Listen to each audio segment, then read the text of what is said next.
Vamos a hablar de bulimia. Hay tres maneras principales de programar la bulimia. Alternancia entre la simpaticotonía y la vagotonía, combinando dos tipos de conflictos. Hay un conflicto de cierto asco, cercano a la repugnancia, todo dentro de una subtonalidad adicional de rechazo. Partimos del principio biológico, de que después de comer el cerebro desvía el flujo energético hacia el sistema digestivo, y eso lleva a una vagotonía, un estado de cansancio en el resto del organismo. Si el comer implica entrar en vagotonía, es entonces útil comer cuando se está en estrés, simpaticotonía, ya que al entrar en vagotonía el estrés desaparece, como para desestresarme. Luego, ligado a lo anterior, con una subtonalidad ligeramente diferente, se le da al bebé algo de comer para que se calle o se calme. Esto se transforma en un programa que regirá su comportamiento como una rutina automática y doméstica. Debo comer para calmarme. Luego, y lo más común y prácticamente omnipresente en todos los casos de bulimia, es el destete a destiempo y de manera abrupta. En el ejemplo veremos la lógica de este sutil error de evaluación de los adultos. Existe otra razón menos evidente, especialmente porque se cree que un bebé no razona, no comprende el mundo que lo rodea, y de hecho lo comprende perfectamente, y su motor de razonamiento es justamente la vivencia emocional, junto con el funcionamiento básico de la biología. Comprende todo lo que sucede en su entorno, aun cuando está en el vientre de la madre, porque está en simbiosis perfecta con su madre. Esto aparece en los bebés prematuros, que serán expuestos a una incubadora. Lo único que necesita el bebé es a su madre, a su familia, y le están diciendo alto y claro: vas a salir del hospital cuando tengas el peso que corresponda. Es decir, que para tener el contacto con su madre y su familia, debe engordar y por lo tanto debe comer mucho y rápido. Aquí es la necesidad de engordar, la que llama a la bulimia. Hay un ejemplo que lo ilustra y habla de una mujer de 27 años, actriz, gordita desde los 3 años y medio, pero luego se vuelve obesa. A sus 27 años carga con 45 kilos sobre su peso normal. Bulímica desde los 4 años y medio, con una enorme placa de sema en la piel desde los 17 años. Para las tres patologías, suma fracasos terapéuticos totales, a pesar de haber probado con cuanta medicina conocía, y su historia dará la solución al triple problema, que desaparecerá en 10 consultas. Su madre la amamantó hasta los 18 meses y bajo la presión de su entorno decide destetarla, como hace todo el mundo, para respetar los consejos de la pediatría moderna. Cree que cumplió sobradamente con su obligación de madre, sobre todo comparándolo con sus amigas cuando todas amamantaron a sus bebés 1 año y 3 meses, 1 año y 1 mes, 1 año y 10 días. En una semana desteta a su bebé rápida, a destiempo y de mala manera. Allí se programa una futura bulimia-obesidad. Cuando se le pregunta a una madre respecto al peso de sus hijos cuando nacieron, la mayoría responde instantáneamente 2 kilos 950, 3 kilos 500, 3 kilos 200. El nacimiento tuvo lugar hace ya mucho tiempo y sucedió una sola vez. Ese bebé no volverá a nacer. Nadie le dijo que grabara ese dato por si alguna vez lo necesitase, que lo aprendiera de memoria, simplemente lo sabe.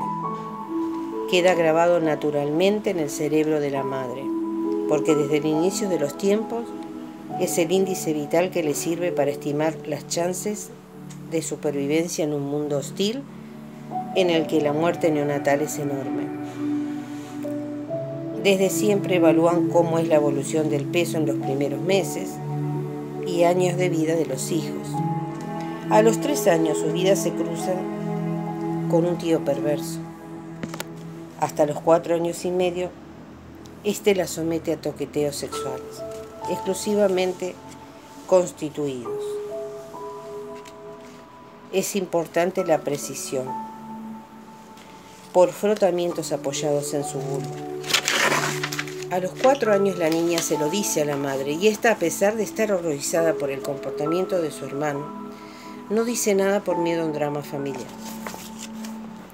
La niña exacerba su estrés al comprobar que su adulto de referencia no la ayuda, porque el tío sigue con esas prácticas, y esto duró 6 meses más hasta que a los 4 años y medio, momento en que la madre encuentra la solución sin que nadie más se entere del drama.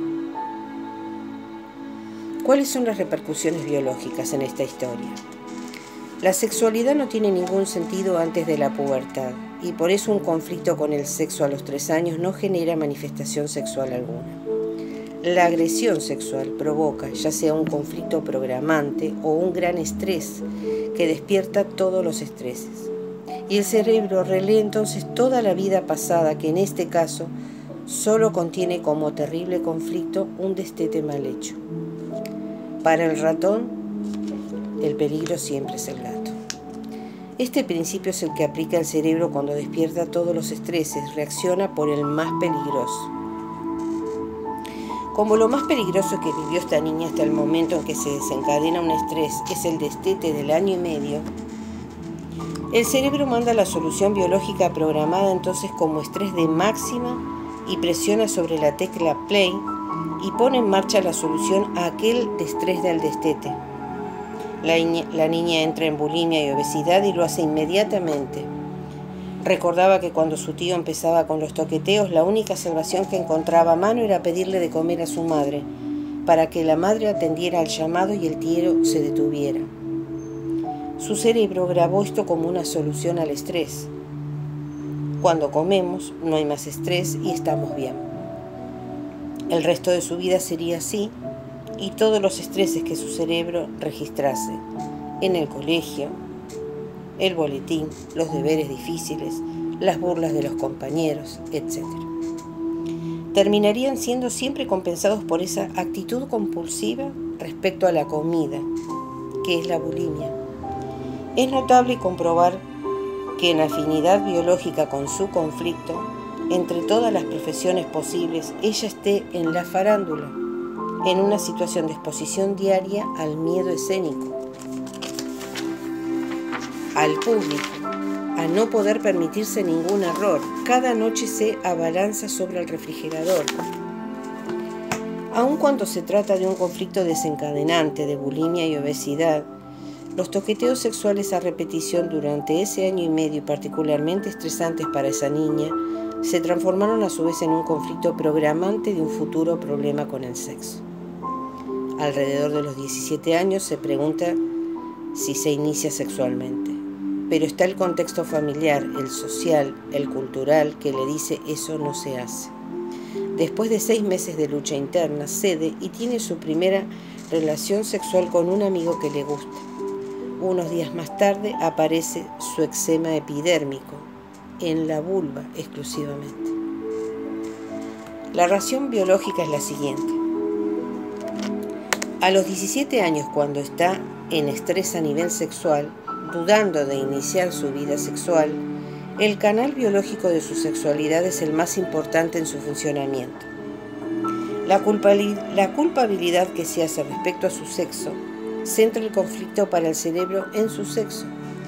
A los 17 años el conflicto programante de sus 3 a 4 años y medio es despertado por un nuevo conflicto desencadenante relacionada con el sexo.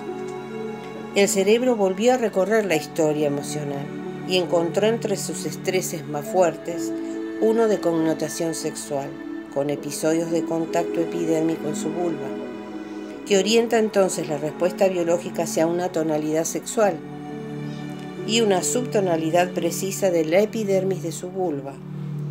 Vemos aquí cuán importante es el hecho de que su tío se dedicaba exclusivamente al contacto por frotación. Esa exclusividad hará que no sea otra cosa que eczema. su solución biológica al conflicto con la sexualidad a nivel de epidermis.